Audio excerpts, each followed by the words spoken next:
السلام علیکم طلباء و طالبات، کیسے ہیں آپ سب؟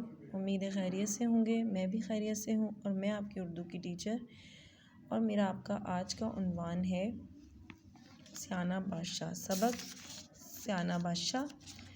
سیانہ بادشاہ کے مصنف کا نام ہے ڈاکٹر نبی بخش خان بلوچ، جو کہ 1917 میں پیدا ہوئے اور وفات ان کی 2011 میں ہوئی۔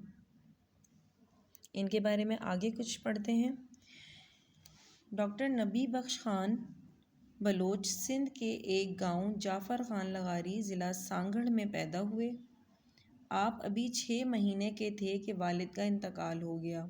آپ کی تربیت والدہ اور چچا نے کی۔ انہوں نے ایم اے علی گڑھ مسلم یونیورسٹی اور ایجوکیشن میں کولمبیا یونیورسٹی سے پی ایچ ڈی کیا۔ ڈاکٹر صاحب نے قیام پاکستان کے بعد علامہ آئی قاضی کی سربراہی میں یونیورسٹی آف سندھ کی ترقی اور تعمیر میں اہم کردار ادا کیا۔ انہوں نے اردو سندھی لغت اور سندھی اردو لغت ڈاکٹر غلام مصطفیٰ خان کے ساتھ تیار کی۔ شاہ عبداللطیف بھٹائی پر تحقیقی مجلے، سندھی موسیقی، سندھی ادب کی تاریخ اور لوک ادب پر کتابیں لکھی ہیں۔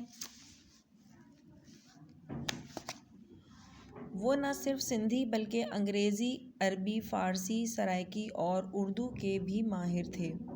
سندھ کے اس عظیم فرزند کو ان کی وصیت کے مطابق یونیورسٹی آف سندھ میں علامہ آئی قاضی کی قبر کے برابر دفن کیا گیا۔ موجودہ کہانی سیانہ بادشاہ آپ کی تحریر کردہ کتاب لوک کہانیاں سے لی گئی ہے۔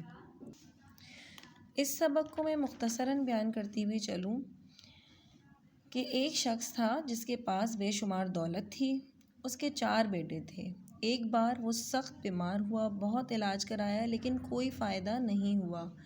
جب بچنا مشکل دیکھا تو سوچا میری بھی دولت ہے، وہ میں اپنی زندگی میں اپنے لڑکوں کو تقسیم کر دیتا ہوں، کہیں ایسا نہ ہو کہ میرے مرنے کے بعد آپس میں لڑ کر جدا ہو جائیں۔ یہ سوچ کر اس نے 4 دیگیں منگوائیں اور اپنی ملکیت کے حصے کیے، کچھ ایک میں کچھ دوسری میں، اسی طرح 4 دیگوں میں کچھ ڈال کر 4 دیگیں جدا جدا اپنی کھاٹ کے 4 پایوں تلے گاڑ دیں۔ جب موت کا وقت آ پہنچا تو 4 بیٹوں کو بلا کر کہا کہ بیٹا، دھن دولت ایسی شے ہے جس کی وجہ سے ہمیشہ خون خرابہ ہوتا ہے، اس لیے میں نے اپنی ساری ملکیت 4 حصوں میں تقسیم کر دی ہے اور 4 حصے الگ الگ چارپائی کے پایوں میں دفن کر دیے ہیں۔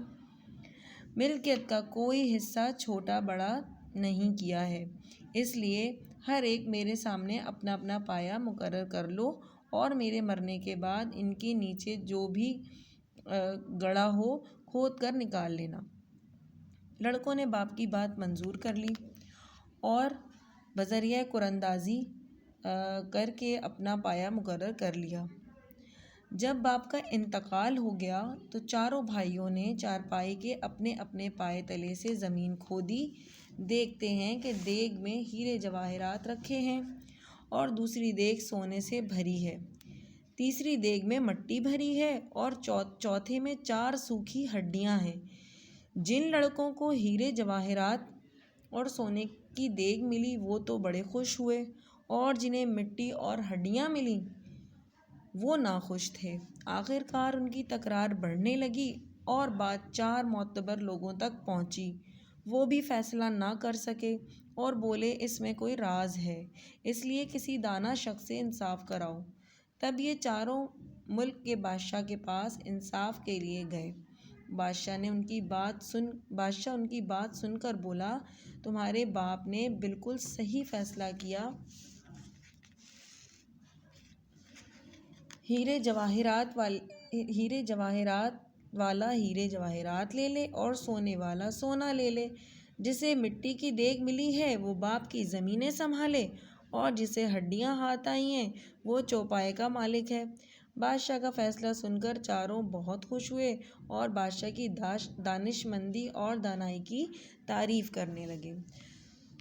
تو بچوں، ہمیں اس سے سبق حاصل ہوتا ہے۔ اس سبق سے ہمیں ایک تو ہمیں لوک کہانی کس طریقے سے لکھی جاتی ہے اس کے بارے میں اندازہ ہوتا ہے۔ اس کے علاوہ اس سے ایک اور سبق ہمیں حاصل ہوتا ہے وراثت کی تقسیم کا، کہ وراثت کی تقسیم جو ہے کس طریقے سے کرنی چاہیے اور والدین کو اپنی زندگی میں ہی کرنی چاہیے، جو کہ ان کے والد کر کے گئے تھے اور بہت دانش مندی سے کر کے گئے تھے۔